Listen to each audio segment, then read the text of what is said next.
नमस्कार, शुभ संध्या आप सभी को। स्वागत है आप सबका लिपिका क्लासेस में। स्वागत है आप सबका लिपिका क्लासेस में। आज हम बात करने जा रहे हैं हिंदी साहित्य का इतिहास। आचार्य रामचंद्र शुक्ल शुक्ल जी ने जो हिंदी साहित्य का इतिहास लिखा है उस पे आज हम बात करने जा रहे हैं। ये इतिहास आया कब था, तो ये आपको पता होगा कि हिंदी साहित्य के विकास के नाम पर नागरिक प्रचारणी ने जो पुस्तकों का खोज का काम लिया था, उसमें हिंदी शब्द सागर की जो भूमिका निकलती है, उसमें हिंदी साहित्य के विकास के नाम पर ये कब निकल गया था, तो 1929 में ये आपका आ गया था। ठीक है, इसी इतिहास पर हम बात करने जा रहे हैं। उसी का प्रथम संस्करण का वक्तव्य ये है। इस इतिहास को कई बार प्रश्न आते हैं आप लोगों के कि ये जो रामचंद्र शुक्ल का इतिहास है बहुत कठिन है, और आप बच्चन सिंह की तरफ बढ़ जाते हैं। इन दिनों मैं बच्चन सिंह को भी पढ़ रहा हूँ।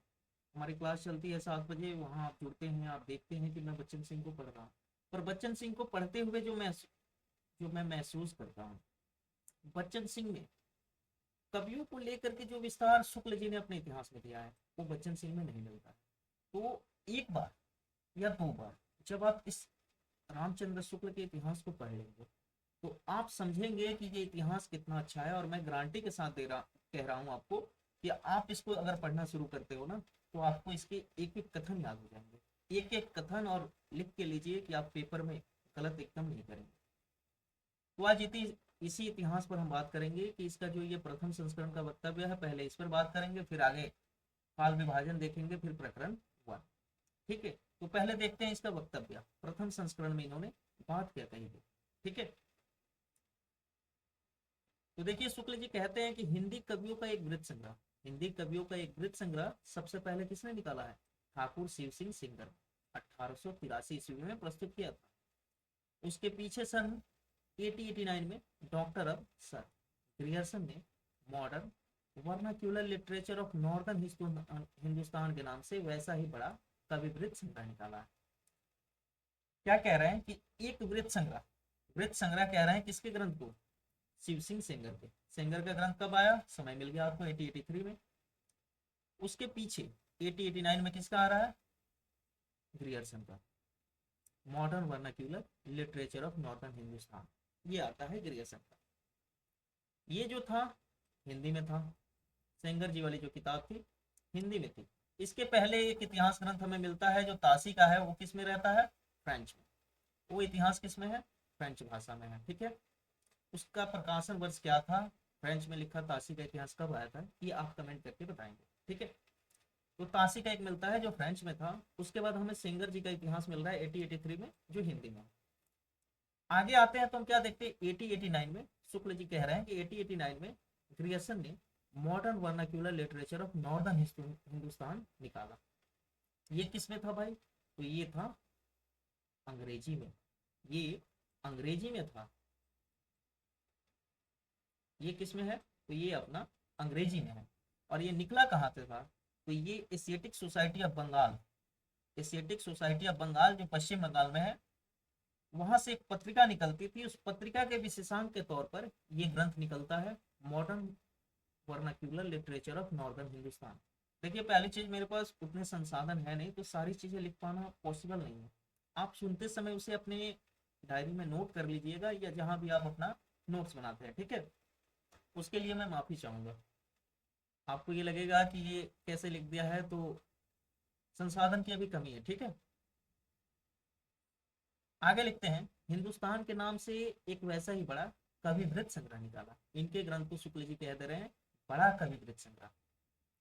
काशी की नागरिक प्रचारणी सभा का ध्यान आरंभ से ही इस बात की ओर गया कि सहस्त्रों हस्तलिखित हिंदी पुस्तकें देश के अनेक भागों में राज पुस्तकालय तथा लोगों के घरों में अज्ञात पड़ी हैं। इसका ध्यान जाता है काशी नागरिक प्रचारणी सभा का, तभी तो पुस्तकों का खोज शुरू होता है। और पुस्तकों की खोज का काम ये काशी नागरिक प्रचारणी सभा लेती है। और तब सभा के हेड कौन थे, श्याम सुंदर दास। आगे देखिए कहते हैं, अतः सरकार की आर्थिक सहायता से उसने सन 1900 से पुस्तकों की खोज का काम हाथ में लिया। पुस्तकों की खोज का काम कब हाथ में आया, 1900 में। और ये खोज कब तक चला है, तो 11 तक, यानी 11 वर्षों तक खोज चला। और अपनी खोज की 8 रिपोर्टों में सैकड़ों अज्ञात कवियों तथा ज्ञात कवियों के अज्ञात ग्रंथों का पता लगाया। सन 1913 में इस सारी सामग्री का उपयोग करके मिश्र बंधुओं श्रीयुक्त पंडित श्याम बिहारी मिश्र आदि ने अपना बड़ा भारी काव्यवृत्त संग्रह मिश्र बंधु विनोद, सन 13 में मिश्र बंधु विनोद का प्रकाशन वर्ष है कि सन 13 में इस सारी सामग्री जो सभा ने अपने शोध द्वारा प्राप्त किया था, जिसकी 8 रिपोर्टों में सैकड़ों अज्ञात कवि थे, उस सारी सामग्री का उपयोग करके कौन क्या करता है, मिश्र बंधु श्रीयुक्त पंडित श्याम बिहारी मिश्र ने अपना भारी काव्यवृत्त संग्रह मिश्र बंधु विनोद तैयार कर लेते हैं। ठीक है, मिश्र बंधु 3 भाई थे जो मिश्र बंधु में आते हैं। एक है श्याम, दूसरे थे सुखदेव, तीसरे थे गणेश। तो श्याम, सुखदेव और गणेश, ये आपके 3 थे। ये तीनों मिश्र बंधु थे। ये तीनों मिलकर निकाल देते हैं काव्यवृत्त संग्रह मिश्र बंधु विनोद, जिसका समय दे रखा है 1913। ठीक है, वर्तमान काल के कवियों और लेखकों का समावेश किया 3 भागों में से ये प्रकाशित करते हैं। इस ग्रंथ के संबंध में कहा जाता है कि इसमें लगभग 5000 कवियों को स्थान दिया गया। किसमें, मिश्र बंधु विनोद में। हालांकि ये संख्या अगर एक्चुअल में बताऊं तो 4591 है। कितनी है, 4591 है। लेकिन ऐसे कहा जाता है कि मिश्र बंधु विनोद में लगभग 5000 कवियों को स्थान दिया गया। तो ये एक्चुअल संख्या कितनी है, 4591। आगे देखिए क्या कहते हैं। यहाँ हमने 3 ग्रंथों पे बात करी। पहला किसका है, शिव सिंह सेंगर का शिव सिंह सरोज, ग्रियर्सन का modern vernacular literature of Hindustan, उसके बाद मिश्र बंधु। ठीक है, अगले पैरा में आते हैं। यहाँ देखिए लिखते हैं कि इधर जब से विश्वविद्यालय में हिंदी की उच्च शिक्षा का विधान हुआ, तब से उसके साहित्य के विचार श्रृंखलाबद्ध इतिहास की आवश्यकता का अनुभव छात्र और अध्यापक दोनों कर रहे थे। मतलब हिंदी की उच्च शिक्षा में हिंदी का पठन पाठन जब शुरू हो जाता है, तो जब भी हम कोई चीज पढ़ते हैं तो उसका एक इतिहास होता है। कहाँ से उसका सूत्रपात हुआ, कहाँ से उसकी शुरुआत होती है, ये हमें पता होना चाहिए। तो शुक्ल जी कह रहे हैं कि तब से उसके साहित्य के विचार श्रृंखलाबद्ध इतिहास की आवश्यकता का अनुभव छात्र और अध्यापक दोनों कर रहे थे। शिक्षित जनता की जिन प्रवृत्तियों के अनुसार हमारे साहित्य स्वरूप में जो जो परिवर्तन होते आए, जिन जिन प्रभावों की प्रेरणा से काव्य धारा की भिन्न भिन्न शाखाएं फूटती रही, उन सबके सम्यक निरूपण तथा उनकी दृष्टि से किए हुए सुसंगत काल विभाग के बिना साहित्य के इतिहास का सच्चा अध्ययन कठिन दिखाई पड़ता था। क्या कह रहे हैं, देखिए कि जब से विश्वविद्यालय में पठन पाठन शुरू हो जाता है, हमें इस चीज की कमी महसूस होने लगी। क्या कमी, कि हमारे पास अपना जो हिंदी है, जो हिंदी हम पढ़ रहे हैं, इसकी एक ढांचा होनी चाहिए, इसका एक रूप होना चाहिए, इसका एक इतिहास होना चाहिए कि हिंदी में कविता लिखनी कब से शुरू हुई, कहानियां कब से शुरू हुई, कथा कब से शुरू हुआ, ये जो वर्तमान में लिखे जा रहे हैं ये कहाँ से चल के आया, अचानक से तो नहीं शुरू हो गया। तो ये समस्या उत्पन्न होती है, जिसका कारण था कि इतिहास लिखने की तरफ शुक्ल जी आते हैं। ठीक है, और यहाँ पर देखिएगा, सुसंगत काल विभाग के बिना साहित्य के इतिहास का, सुसंगत काल विभाग के बिना साहित्य के इतिहास का सच्चा अध्ययन कठिन दिखाई पड़ता है। अब सुसंगत काल विभाजन, आप सभी जानते हैं कि शुक्ल जी ने अपने इतिहास में कितना लिया है, 900 वर्षों का काल लिया है। अब इस 900 वर्ष के समय को हम तो एक साथ तो नहीं देख सकते हैं ना। जैसे हमारा ये जीवन छोटा सा है, इसमें ही हम देखिए स्कूल देख लेते हैं, कॉलेज देख लेते हैं, विवाह शादी सब इसमें आता है। इसके कई चरण बांट देते हैं अपने जीवन की, बाल्यावस्था, युवावस्था, प्रौढ़ावस्था, वृद्धावस्था। तो इसी तरह इतिहास का भी एक वर्गीकरण होना चाहिए। और शुक्ल जी से पहले वर्गीकरण का प्रयास किया किसने था, तो वर्गीकरण का प्रयास शुक्ल जी से पहले, आइए यहाँ पर मैं आपको दिखाता हूँ, ये रहे ग्रियर्सन, इन्होंने किया था अंग्रेजी में। दूसरे जो करता थे मिश्र बंधु, इन्होंने भी किया था। ठीक है, लेकिन उसका सुसंगत आधार हम जो कर रहे हैं वो दे पाए थे ये कि नहीं दे पाए थे। अपने नामकरण के पीछे का तर्क मिश्र बंधु या ग्रियर्सन ने क्या दिया था, ये आप अब देखिए शुक्ल जी से। ठीक है, लिखते हैं कि 700-800 वर्षों की संचित ग्रंथ राशि सामने लगी हुई थी, पर ऐसी निर्दिष्ट सारणियों की उद्भावना नहीं हुई थी जिसके अनुसार सुगमता से इस प्रभुत सामग्री का वर्गीकरण होता। कह रहे हैं कि 700-800 वर्षों इतने समय की ग्रंथ राशि जो क्या हुई थी, सामने लगी हुई थी, पर ऐसी निर्दिष्ट सारणी की उद्भावना नहीं हुई थी। मतलब कि आज के समय में जैसे एआई में आप लोग जाते हैं ना, सारा काम एआई कर देता है, फटाफट डेटा शिफ्ट करते हैं एक्सेल में, क्रम वाइज सजा देता है। तो ऐसी पद्धति शुक्ल जी के समय में ऐसी पद्धतियां विकसित नहीं हुई थी कि शुक्ल जी 700-800 वर्ष के ग्रंथों को फटाफट क्रम वाइज कर दें। नहीं, ऐसी टेक्नोलॉजी तब नहीं थी। तो आगे लिखते हैं कि भिन्न भिन्न शाखाओं के हजारों कवियों की केवल कालक्रम से गुथी उपयुक्त वृत्त मलाएं साहित्य के इतिहास के अध्ययन में कहाँ तक सहायता पहुंचा सकती है। भिन्न भिन्न शाखाओं के हजारों कवियों की केवल कालक्रम में गुथ देने से ये जो व्रतमालाएं साहित्य के इतिहास के अध्ययन में ये कहाँ तक सहायता पहुंचाएंगी। किसके ऊपर कह रहे हैं, मिश्र बंधुओं के ऊपर कह रहे हैं कि कालक्रम से गुथी उपयुक्त वृत्तमालाएं, आप ये जो अपने कवियों को ऐसे गूंथते चले गए हैं, ये साहित्य के इतिहास के अध्ययन में कहाँ तक सहायता पहुंचाएंगे।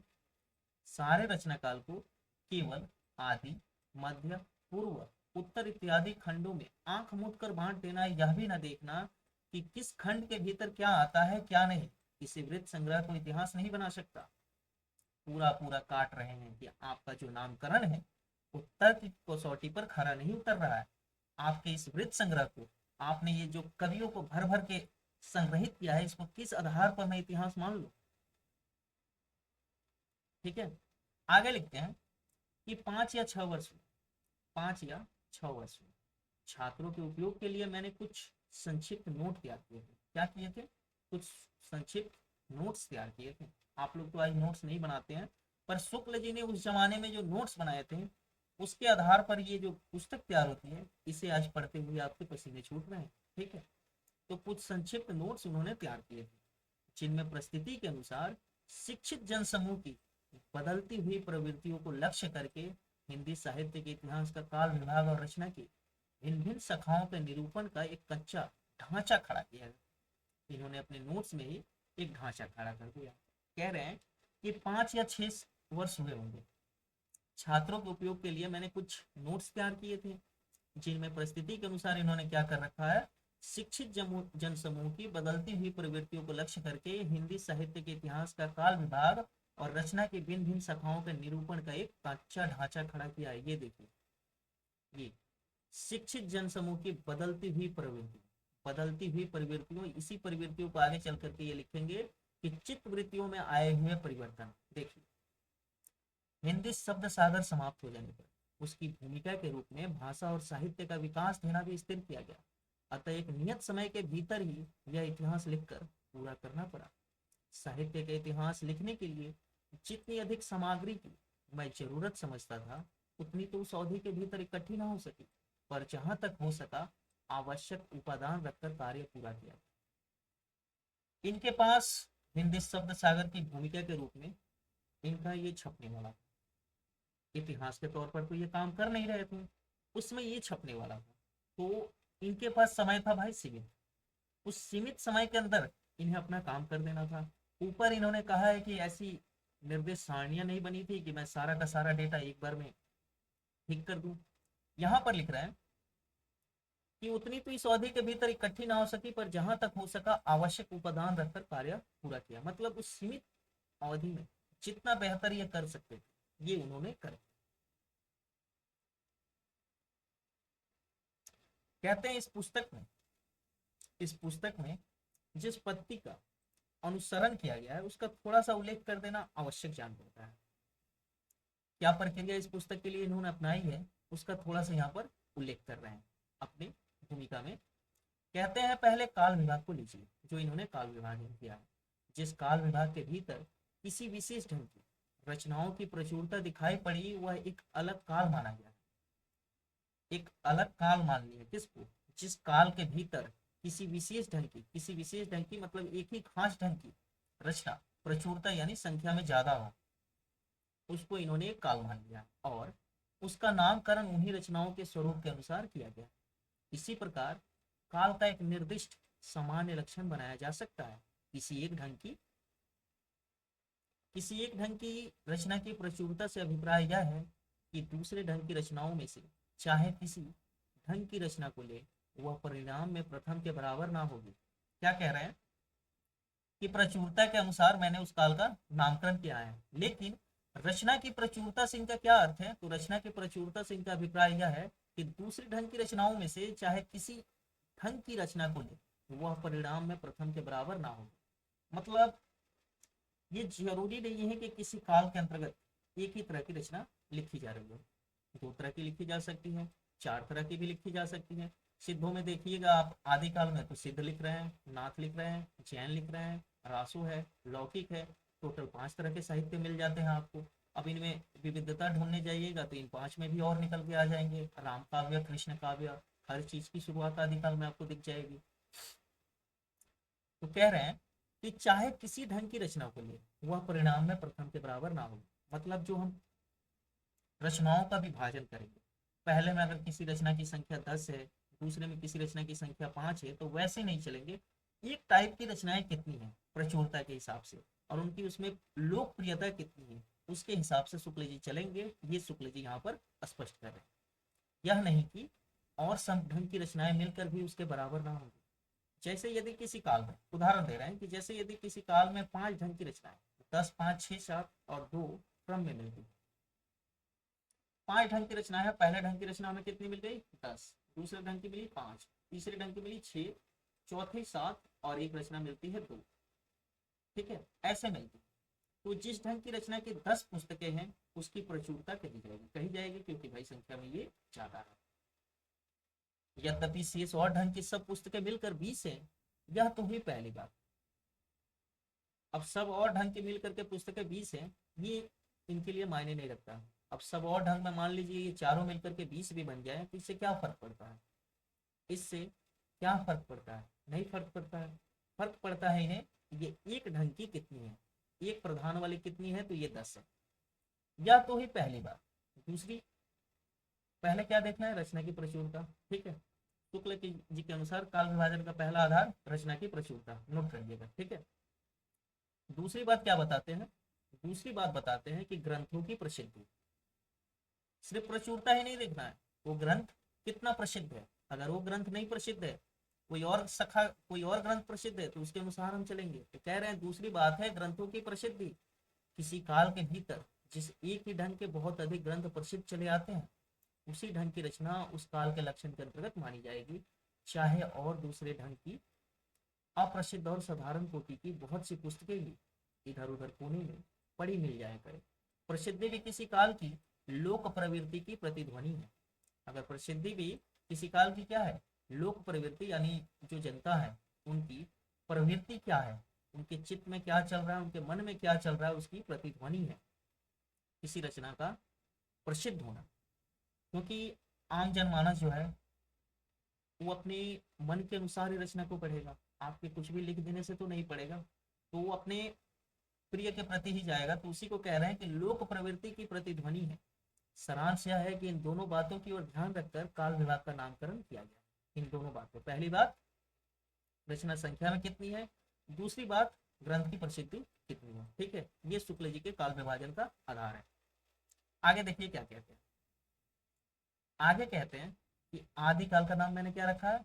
वीर गाथा काल। आदिकाल का नाम इन्होंने क्या रख दिया? वीर गाथा काल रखा। और ये आदिकाल नामकरण इनके बाद आकर के इन्हीं के बाद कौन रखते हैं?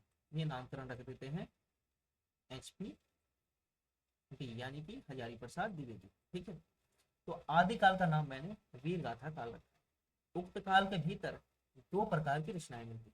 कौन कौन सी? अपभ्रंश और देश भाषा। देश भाषा यानी कि बोलचाल की। तो आदिकाल के भीतर कितने प्रकार की रचनाएं मिलती हैं? अपभ्रंश और देश भाषा। अपभ्रंश की पुस्तकों में कई तो जैनों के धर्म तत्व निरूपण संबंधी। अपभ्रंश की पुस्तकों में किस तरह की पुस्तक है? तो जैनों के धर्म तत्व निरूपण संबंधी पुस्तकें हैं, जो कैसी हैं? तो जो साहित्य की कोटि में नहीं आती, और जिनका उल्लेख केवल यह दिखाने के लिए किया गया है कि अपभ्रंश भाषा का व्यवहार कब से हो रहा था।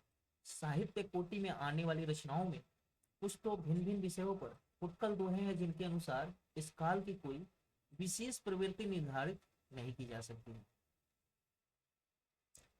क्या बता रहे हैं कि जैनों के धर्म तत्व निरूपण संबंधी ग्रंथ जो लिखे गए उस साहित्य की कोटि में नहीं आते हैं, और जिनका उल्लेख केवल यह दिखाने के लिए किया गया है कि अपभ्रंश भाषा का व्यवहार कब से हो रहा है, यानी कि भाषा काव्य के अंतर्गत भाषा की परंपरा दिखाने के लिए, भाषा का विकास दिखाने के लिए शुक्ल जी जैनों की रचनाओं को लेंगे, ऐसे नहीं लेंगे।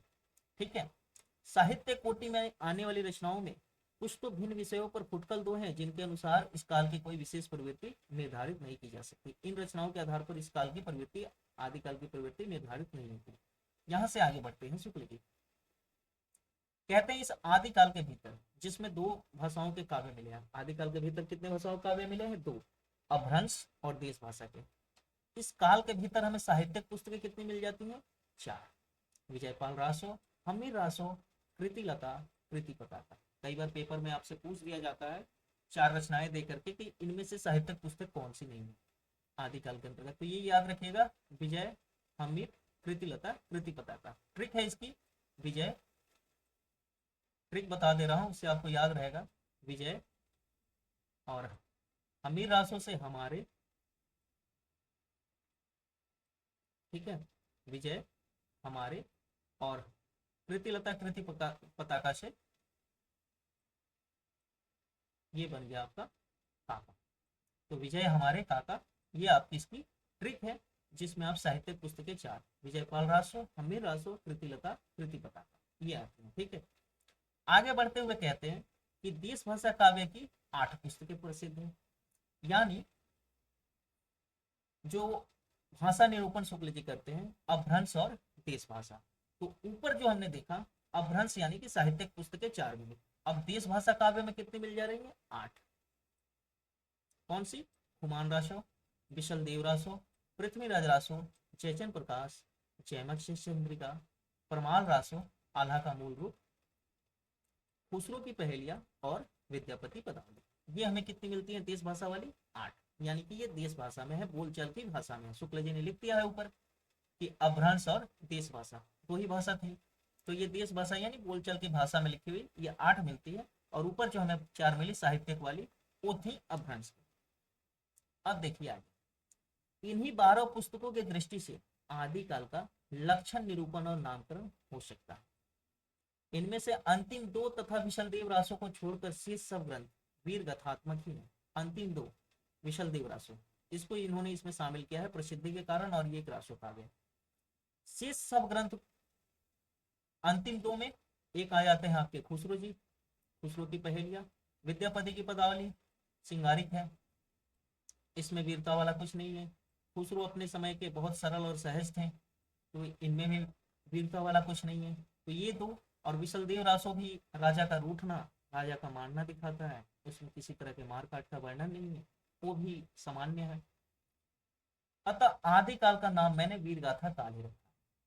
अब देखिए इनकी जो 12 पुस्तकों वाली चार्ट है, इसमें से 3 निकल गए, तो संख्या की दृष्टि से भी 9 हमें वीर मिल जाते हैं। संख्या की दृष्टि से हमें क्या मिल गए? 9 वीर रचनाएं हमें मिल जाती हैं, और प्रचुरता भी मिल जाती है। तो 2 लक्षण ये जो हमें दिखा रहे हैं वो हमें यहाँ मिल रहा है। ठीक है, तो आगे बढ़ते हैं, अब देखते हैं कि आदिकाल का नाम वीर गाथा काल ही रखा जा सकता है। जिस सामाजिक या राजनीतिक परिस्थिति की प्रेरणा से वीर गाथाओं की प्रवृत्ति रही है, उसका सम्यक निरूपण पुस्तक में कर दिया गया। मिश्र बंधुओं ने इस आदिकाल के भीतर इतनी पुस्तकों की और नामावली दी है। मिश्र बंधुओं ने इस आदिकाल के भीतर कितनी पुस्तकों की नामावली दी है? तो मिश्र बंधुओं ने भी भाई 10 पुस्तकों की नामावली दे रखी है। पहला है भागवत गीता, दूसरा है वृद्ध नौकार, वर्तमाला, समंत सार, पताली, अननय योग, शंभु स्वामी रास, रेवंती गिरिरास, नेमिनाथ चौपाई, उपदेश माला यानी उपदेश माला। ठीक है, ये मिश्र बंधुओं का वर्गीकरण है। शुक्ल जी लिखते हैं इनमें से नंबर 1 तो पीछे की रचना है। नंबर 1 यानी कि भागवत गीता, नंबर 1 यानी कि भागवत गीता, ये जो आपकी रही भागवत गीता, ये क्या है? ये पीछे की रचना है शुक्ल जी के अनुसार। ठीक है, जैसा कि उसकी भाषा से स्पष्ट है, और ये पीछे की रचना वो किस आधार पर कहते हैं, तो इसके लिए उन्होंने इसकी भाषा को लिया है। कहते हैं कि ते ही दिन कथा कीन मन लाई, हरि के नाम गीत चित आई, जिस दिन उसने कथा को मन में लाया था, उसी दिन हरि का नाम गीत चित आई। हरि के नाम का गीत उसके चित यानी मन में आए। सुमिरो गुरु गोविंद के पाँव, अगम अपार है जाकर नाम। उस गुरु गोविंद यानी उस ब्रह्म के पाँव के सुमिरन करो, या उस ब्रह्म के नाम का सुमिरन करो, तो अगम अपार है उसका नाम, जाकर नाम अगम अपार है। उनका नाम इस चारों लोक में फैला है, अगम अपार है, उनका सुमिरन करो। ठीक है, ये कहते हैं। तो ये पहली रचना का उन्होंने यहाँ पर खंडन कर दिया। किस आधार पर? ये बहुत पीछे की रचना है, आदिकाल का जो समय है उसके अंतर्गत नहीं आएगी। ठीक है, जो वीर रस की पुरानी प्रपाटी के अनुसार कहीं वर्णों का द्वित्व देख कर ही प्राकृत भाषा और कहीं चौपाई देख कर ही अवधि या वैश्वाड़ी समझते हैं। व्यंग है ये। कह रहे हैं कि जो वीर रस की पुरानी प्रपाटी के अनुसार, वीर रस की जो पुरानी परिपाटी थी, नई वाली नहीं, उसके अनुसार कहीं वर्णों का द्वित्व देखकर ही प्राकृत भाषा और कहीं चौपाई देखकर ही अवधि या वैश्वाड़ी समझते हैं। जो भाव को थाट और विचार को फीलिंग कहते हैं, वी यदि उद्धृत पदों को संवत 1000 के क्या संवत 500 की भी बताएं तो कोई आश्चर्य की बात नहीं है। पुस्तक की संवत सूचक पंक्ति का यह गड़बड़ पाठ ही सावधान करने के लिए काफी है। सहस्त्रसु सपूरन जाना, सहस्त्रसु सपूरन जाना, सहस्त्र वही है जो संपूर्ण हो। ठीक है, अब रही शेष 9 पुस्तकें। शेष 9 पुस्तकें, एक का तो खंडन हो गया भाई। अब शेष 9 में 2, 7, 9 और 10। 2 पर आता है आपका वृद्ध नवाकार, 7 पर आता है आपका जम्बू स्वामी दास, 9 पर आता है आपका नेमिनाथ चौपाई, और 10 पर आ जाता है क्या? उपदेश माला यानी उपदेश माला। ये जैन धर्म के तत्व निरूपण पर, ऊपर हमने पढ़ा ना शुक्ल जी का कथन, ये तत्व निरूपण संबंधी ग्रंथ आदिकाल के अंतर्गत नहीं लेंगे। तो जब जैन तत्वों को आदिकाल के अंतर्गत नहीं लेंगे, तो 2, 7, 9 और 10 पर जो रचनाएं हैं वो ऐसे ही खारिज हो जाती है। कौन कौन सी? तो ये रही 2। ये किससे है? ये भी जैन, जैन से है। 7 जम्बू स्वामी दास, ये भी जैन। 9 नेमिनाथ चौपाई, ये भी जैन।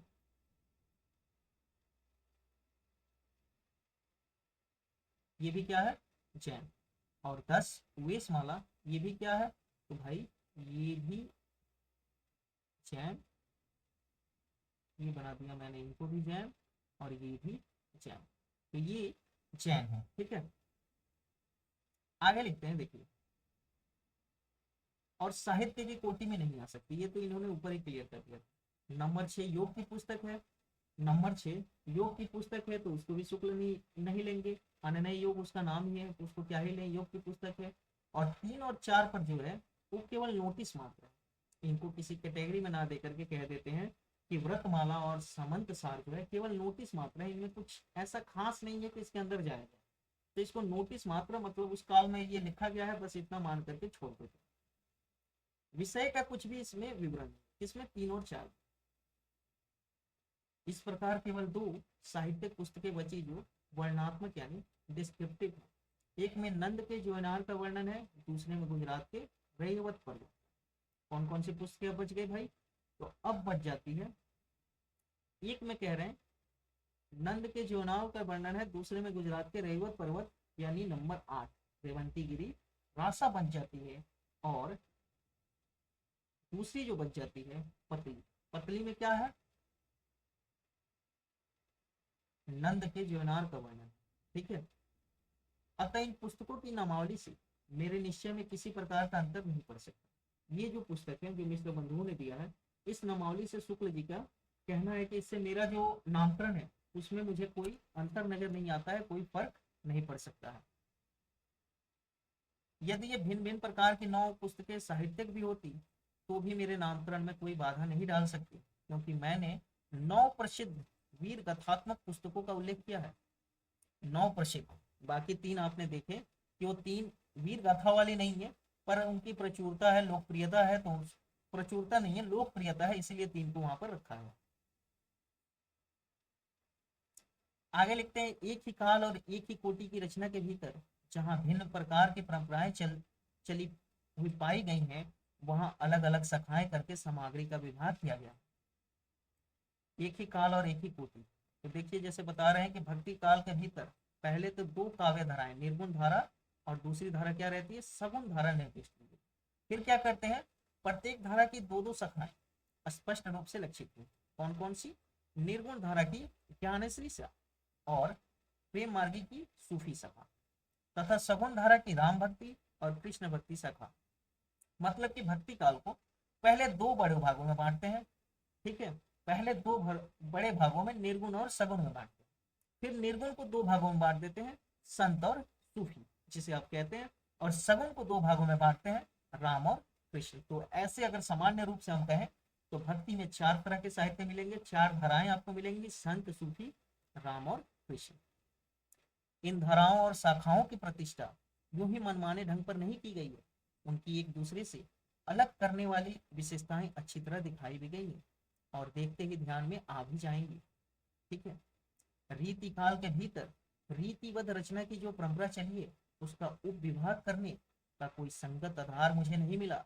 रचना के स्वरूप आदि में कोई स्पष्ट भेद निरूपित किए बिना विभाग कैसे किया जा सकता है।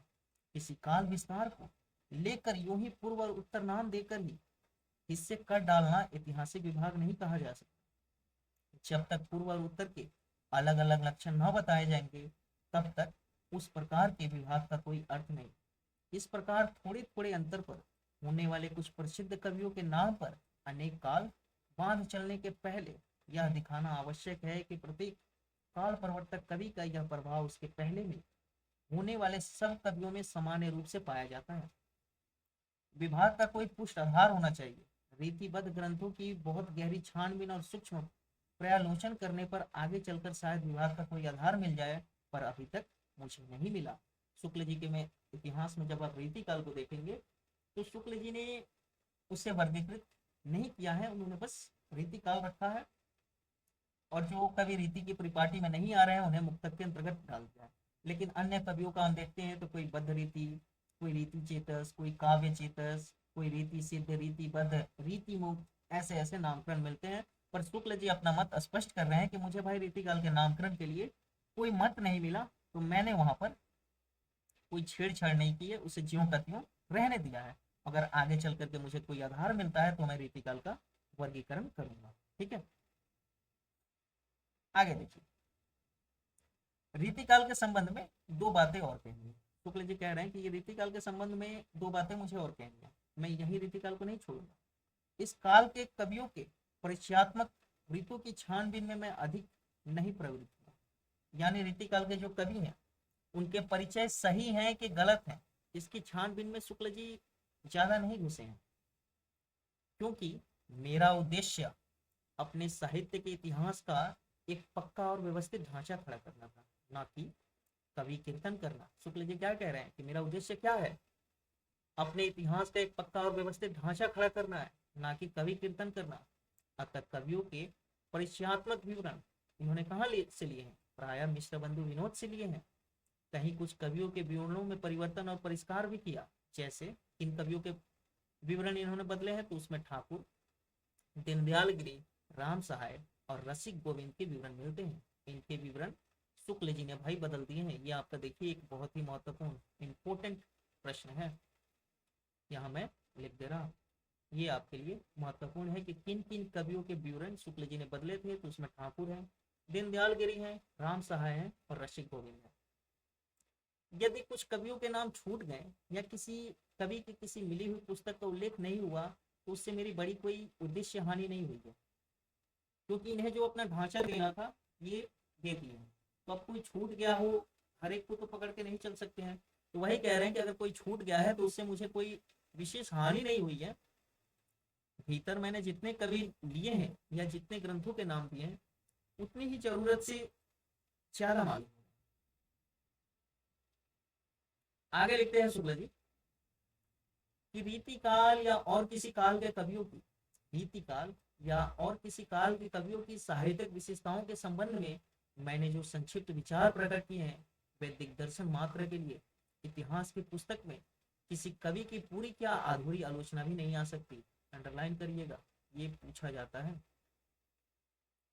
क्या कह रहे हैं कि रीति काल या और किसी काल के कवि की जो साहित्यिक विशेषताओं के संबंध में जो इन्होंने संक्षिप्त विचार प्रकट किए हैं। जब आप शुक्ल जी का इतिहास पढ़ेंगे आगे अभी, तो देखिएगा उन्होंने हर कवि के संबंध में कुछ ना कुछ टीका टिप्पणी की है।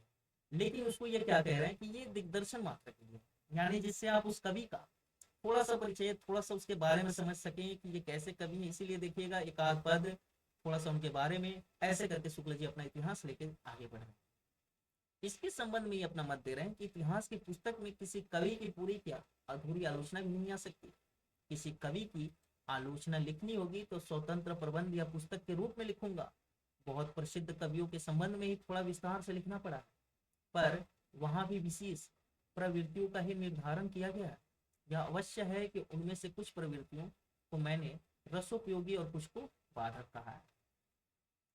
कह रहे हैं कि हर एक के बारे में मैंने नहीं लिखा है बड़ा चला, कुछ जो प्रमुख कवि हैं उन्हीं के बारे में मैंने थोड़ा सा विस्तार पर लिख दिया है, और वहां भी विशेष प्रवृत्तियों का ही निर्धारण इन्होंने किया है, इधर उधर की चीजों का निर्धारण नहीं किया। उनमें से कुछ प्रवृत्तियों को मैंने रसोपयोगी और कुछ को बाधक कहा है। मतलब एक कवि के अंदर जो प्रवृत्ति मिलती है इसमें कौन सी रस उपयोगी है और कौन सी बाधक है, यही इन्होंने दिखाया है, कुछ ज्यादा नहीं दिखाया। ये अपना मत दे रहे हैं। आगे लिखते हैं कि आधुनिक काल में गद्य का आविर्भाव क्या था, सबसे प्रधान साहित्यिक घटना है। इसीलिए उसके प्रसार का वर्णन विशेष विस्तार के साथ करना पड़ा। मेरा विचार इस थोड़े से काल के बीच हमारे साहित्य के भीतर जितनी अनेक रूपता का विकास हुआ है, उनको आरंभ तक लाकर उससे आगे की प्रवृत्तियों का सामान्य और संक्षिप्त उल्लेख करके ही छोड़ देना। क्योंकि वर्तमान लेखकों और कवियों के संबंध में कुछ लिखना अपने सिर एक बड़ा मोल लेना ही समझ पड़ता था, पर जीना माना। वर्तमान सहयोगियों तथा उनकी अमूल्य कृतियों का उल्लेख भी थोड़े बहुत विवेचन के साथ डरते डरते किया गया। क्या कह रहे हैं कि आधुनिक काल में गद्य का आविर्भाव, गद्य जो आधुनिक काल में शुरू होता है लेखन, उसका आविर्भाव सबसे प्रधान साहित्यिक घटना है। इसके पहले गद्य में साहित्य नहीं लिखा जाता था, और लिखा भी जाता था तो भाषा उसकी खड़ी बोली नहीं होती थी, ब्रज होती थी। तो इसीलिए उसके प्रसार का वर्णन विशेष विस्तार के साथ ये देते हैं। मेरा विचार इस थोड़े से काल के भीतर हमारे साहित्य की जितनी अनेक रूपता का विकास हुआ है उनको आरंभ तक लाकर उसके आगे की प्रवृत्तियों का सामान्य और संक्षिप्त उल्लेख करके ही छोड़ देना था। ये अपना शुक्ल जी मत दे रहे हैं। क्योंकि वर्तमान लेखकों और कवियों के संबंध में कुछ लिखना अपने सिर पर भला मोल लेना ही समझ पड़ता था। वर्तमान लेखक यानी जब शुक्ल जी का इतिहास लिख रहा था उस समय शुक्ल जी के समय द्विवेदी युग भी चल रहा था, ये भी आप जानते हैं। तो उन्हीं लेखकों के बारे में लिखना ये थोड़ा सा इन्हें भारी काम लगा कि अगर कुछ उनके बारे में टीका टिप्पणी इधर उधर हो जाए तो भी दिक्कत रहती है। तो उसी पे ये कह रहे हैं कि उस काल के कवियों के संबंध में लिखना अपने सिर पर बला मोल लेना ही समझ सकता था, पर जी ना माना। वर्तमान सहयोगियों तथा उनकी अमूल्य कृतियों का उल्लेख भी थोड़े बहुत विवेचन के साथ डरते डरते किया है। वर्तमान काल के अनेक प्रतिभा संपन्न और प्रभावशाली लेखकों और कवियों के नाम जल्दी में या भूल से छूट गए हैं। उसके लिए उनसे तथा उनसे भी अधिक उनकी कृतियों से विशेष रूप से परिचित महानुभावों से क्षमा की प्रार्थना है। मतलब अगर कोई छूट गया है आधुनिक में भी तो उसके लिए भी इन्होंने क्षमा मांग लिया। जैसा पहले कहा जा चुका है, यह पुस्तक जल्दी में तैयार करनी पड़ी। इससे इसका रूप जो मैं रखना चाहता था वह भी इसे पूरा नहीं प्राप्त हो सका। कवियों और लेखकों के नामोल्लेख के संबंध में एक बात का निवेदन और है, इस पुस्तक का उद्देश्य संग्रह नहीं था। इसमें आधुनिक काल के अंतर्गत सामान्य लक्षणों और प्रवृत्तियों के, कह रहे हैं इस पुस्तक का उद्देश्य कवियों का संग्रह नहीं है। इसमें क्या करना है, इसमें आधुनिक काल के अंतर्गत सामान्य लक्षणों और प्रवृत्तियों के वर्णन की ओर ही अधिक ध्यान दिया गया है। अगले संस्करण में इस काल का प्रसार कुछ और अधिक हो सकता है।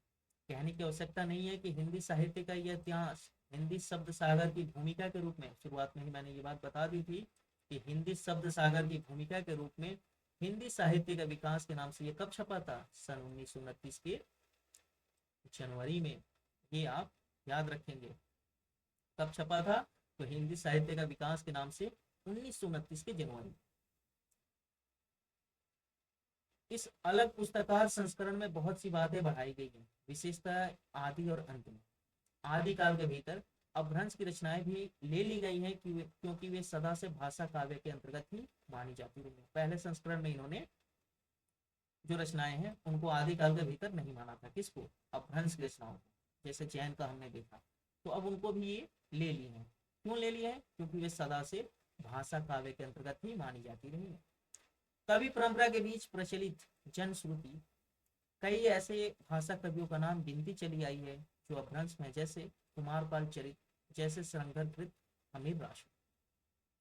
हमीर रासो का पता नहीं है, पर प्राकृत पिंगल सूत्र उलटते हुए मुझे हमीर के युद्धों के वर्णन वाले कुछ बहुत ही ओजस्वी पद्य गद्य के उदाहरण भी मिले। मुझे पूर्ण निश्चय हो गया है कि ये पद्य सरंगर के प्रसिद्ध हमीर रासो के ही है। हमीर रासो मूल रूप से नहीं मिलता है, उसके कुछ पद जो है इनको किस में मिलते हैं? प्राकृत पिंगल सूत्र में, और उसी के आधार पर ग्रंथ की कल्पना करके इन्होंने अपने इतिहास में उसे स्थान दिया। ठीक है। आधुनिक काल के अंत में वर्तमान काल के कुछ विशेष प्रवृत्तियों के वर्णन को थोड़ा और पल्लवित इसलिए करना पड़ा, जिससे उन प्रवृत्तियों के मूल का ठीक ठीक पता केवल हिंदी पढ़ने वाले को भी हो जाए और वे धोखे में ना रहकर स्वतंत्र विचार में समर्थ। मिश्र बंधुओं के प्रकांड कविवृत्त संग्रह, मिश्र बंधु विनोद का उल्लेख हो चुका है। प्रकांड कविवृत्त संग्रह, शुरू में कविवृत्त कहा है, यहाँ पर देखिए प्रकांड कविवृत्त संग्रह। मिश्र बंधुओं का ग्रंथ क्या है? प्रकांड कविवृत्त संग्रह है। इसका उल्लेख हो चुका है। रीतिकाल के कवियों का परिचय लिखने में मैंने प्राय उक्त ग्रंथ से ही विवरण लिया है। यानी रीतिकाल के परिचय में इन्होंने ऊपर कहा था कि रीतिकाल के कवियों का परिचय लिखने के लिए मैं ज्यादा उनके अंदर नहीं घुसा हूँ, तो यहाँ पर ये बता रहे हैं कि इन कवियों का परिचय मैंने कहाँ से लिया है? तो मिश्र बंधु विनोद से। अतः आधुनिक शिष्टता के अनुसार उसके उत्साही और परिश्रमी संकलनकर्ताओं को धन्यवाद देना मैं बहुत जरूरी समझता हूँ। हिंदी पुस्तकों की खोज की रिपोर्ट भी मुझे समय समय पर विशिष्ट संदेह के स्थल पर आने पर उलटनी पड़ी। हिंदी पुस्तकों की खोज की रिपोर्ट जो नागरिक प्रचारणी सभा ने काम लिया था 1900 में, और जो 1911 तक चलता है, उस खोज में जो 8 रिपोर्ट शुरुआत में हमने पढ़ा था, जो 8 रिपोर्ट थी, उसको लेकर के कह रहे हैं कि उसको भी मुझे उलटना पड़ा। फिर यहाँ पर लिखते हैं, राय साहब बाबू श्याम सुंदर दास बीए की हिंदी कोविद रतन माला, श्रीयुक्त राम नरेश त्रिपाठी की कविता कौमुदी और योगी हरि जी की ब्रज माधुरी सार से भी बहुत कुछ सामग्री मिली है। अतः उक्त तीनों महानुभवों के प्रति मैं अपनी कृतज्ञता प्रकट करता हूँ। आधुनिक काल के प्रारंभिक प्रकरण लिखते समय, आधुनिक काल का जो प्रारंभिक प्रकरण लिखे हैं इन्होंने, पहला प्रकरण, उन सबको लिखते समय इन्हें कठिनता का सामना करना पड़ा। इसमें मेरे बड़े पुराने मित्र, इनके एक बड़े पुराने मित्र थे केदारनाथ पाठक, वही इनके काम आते हैं, पर ना आज तक मैंने उन्हें किसी बात के लिए धन्यवाद दिया और ना आप देने की हिम्मत कर सकता हूँ। धन्यवाद को वे आजकल की एक बदमाशी समझते हैं। इस कार्य में मुझसे जो भूल हुई, उनके सुधार की जो त्रुटियां रह गई है, उनकी पूर्ति की, और जो अपराध बन पड़ी, उनकी क्षमा की पूरा आशा करके ही मैं अपने श्रम से कुछ संतोष लाभ कर सकता हूँ। रामचंद्र शुक्ल। यहाँ पर इनका जो है प्रथम संस्करण का वक्तव्य ये समाप्त होता है। और इस वक्तव्य में आपने कुछ चीजें नोटिस की होगी, इसको आपने देख करके, कि ये इसमें सीधे सीधे आपको बता रहे हैं कि जो शुक्ल जी ने अपना इतिहास लिखा है, इसका जो इससे पहले के इतिहास है, उन्होंने ना काल विभाजन का कोई आधार दिया था ना कुछ। तो शुक्ल जी अपने काल विभाजन के पीछे आपको कारण दे रहे हैं। क्या दे रहे हैं? कारण दे रहे हैं। अगर मैं इसे कह रहा हूँ वीर गाथा काल, तो क्यों कह रहा हूँ? यूं ही हवा में बात नहीं कर रहा हूँ, ये दिखाने के लिए इन्होंने उन रचनाओं की सूची यहाँ पर ऊपर आपने देखा यहाँ पर संलग्न कर रखी थी। तो इस तरह से ये इनके प्रथम संस्करण की बात थी, ये इनके प्रथम संस्करण की बात थी। और अगर आपको ये पसंद आए वीडियो तो लाइक करिएगा, चैनल को सब्सक्राइब भी करिएगा। आपके कमेंट पर डिपेंड करेगा कि इसे आगे जारी रखना है कि नहीं। अगर आपके कमेंट लाइक ठीक ठाक रहे, रिस्पॉन्स अच्छा रहा, तो मैं कोशिश करूंगा कि शुक्ल जी के इतिहास से ऐसे वीडियो आपको प्रोवाइड कराऊं। ठीक है, तो अभी के लिए धन्यवाद आप सभी का। अगर आप नए हैं तो चैनल को जरूर सब्सक्राइब करें। ठीक है।